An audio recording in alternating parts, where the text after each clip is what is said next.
In this video, I'll show you how to connect Google Analytics to N8N and bring your website insights straight into your automated workflows. Don't forget to like and subscribe for more automation tips. Start by opening your N8N workflow and adding the Google Analytics node.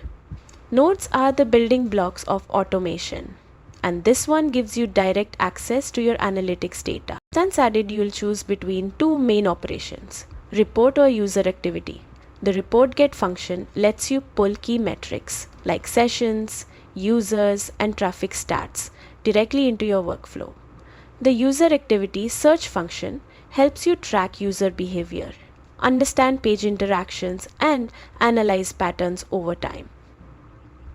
With either operation, you can automate reports, trigger actions based on specific metrics, or integrate these insights into other tools, all without leaving N8N. And that's it. Your Google Analytics account is now connected, giving you a seamless way to monitor, analyze, and act on your website data automatically. Like, subscribe, and explore more N8N tutorials to make your workflows smarter.